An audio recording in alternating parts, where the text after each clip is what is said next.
আমরা শ্রমজীবী মানুষ, আমার অধিকারটাই তো আমি জানি না। তবে আজকের এই র্যালি সেটা সারা পৃথিবীতে 80টা দেশে পালন করে, আমরাও তার সাথে পালন করি। বিশেষ করে আপনি প্রশ্ন করছেন যে এই র্যালি করে আপনারা কি কোনো রকমের শ্রমিকদের নির্যাতন বা সুবিধা পেতে পারছেন কিনা। আসলে আমরা তার কিছুই পাই না। আপনি আজকেরও এই যে মে দিবসের দিন যেসব শ্রমিকরা এখানে আসছে তার ভিতরেও দেখবেন আগামীকালকের এর থেকে শত শত লোক ছাঁটাই হয়ে গেছে। কারণ তিনি মে দিবসে ছুটির দিন ওই সৎসাহস নিয়ে, ওই আশা নিয়ে সে আজকে র্যালিতে আসছে, কিন্তু কালকের যখন অফিসে যাবে তখন কিন্তু তাকে আর ঢুকতে দেওয়া হবে না। আমরা নেতাদের পিছনে ছুটি আর আমাদের অধিকারের জন্য চাই, কালকের থেকে আবার অধিকার নাই। এই মে দিবস আসছে আর যাচ্ছে, এতটুকুই পাইছি।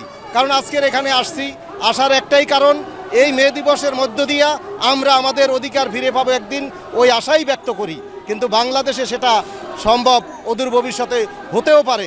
শ্রমিক সংগঠনগুলা ভিন্ন ভিন্ন আজকে দেখবেন এখানে যার যার মতো করে সে সংগঠন করছে, কিন্তু আমরা কোনো দিনই এক কাতারে আসতে পারি নাই। এক কাতারে যতদিনে না আসবো, এক বাসায় যেদিনকে শ্রমিক নেতৃত্ব না আসবে, কি পাইলে তার শেষ বয়সে মানুষের কাছে বোঝা হয়ে থাকবে না, সেই ব্যবস্থা যতদিনে না হবে ততদিনে এই মে দিবসের তাৎপর্য আমার মনে হয় যে পূর্ণ হবে না।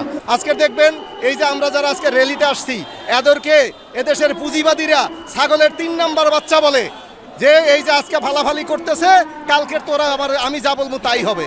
কারণ দেখবেন যে এদেশে অনেক গার্মেন্টস ফ্যাক্টরি আছে, যদি গার্মেন্টসের কোনো নেতা থাকে জানে কিনা আমি জানি না, আপনি যখন জয়েন দিবেন তখনই রিজাইন লেটারে সাইন নিয়ে রাখে, এরপরে আপনার একটু আনেতে চুনে গেলে তাকে বিদায় দিয়ে দেয়।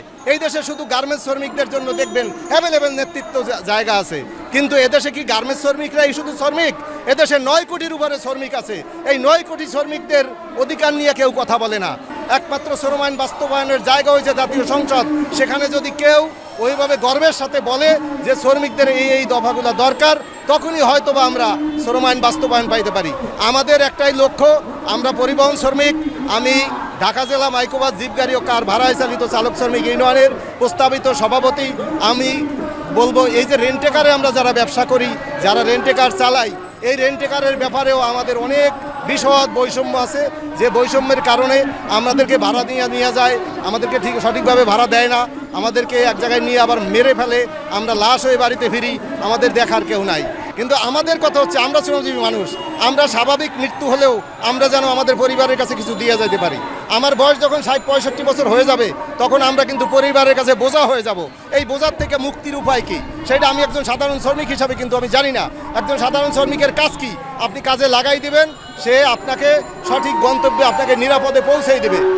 কিন্তু আপনি এই দেশের এই শ্রম আইন যতগুলো অধিকার না হবে, শ্রম আইন বাস্তবায়ন যতদিন না হবে, এর মধ্যে দেখবেন আমাদের যে পরিবহন সেক্টরে দুর্ঘটনার কারণে আমরা কিন্তু এই দেশ অনেক পিছিয়ে আছি। প্রতি বছর 50,000 কোটি টাকা দুর্ঘটনার কারণে ক্ষতি করে।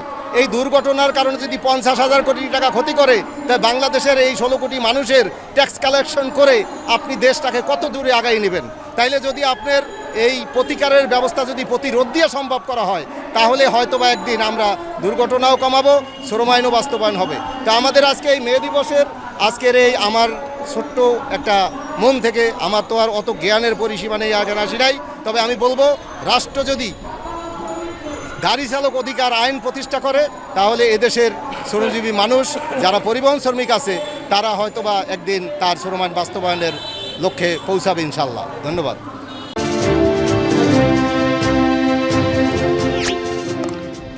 সাবস্ক্রাইব করুন এবং বেল বাটনে ক্লিক করুন।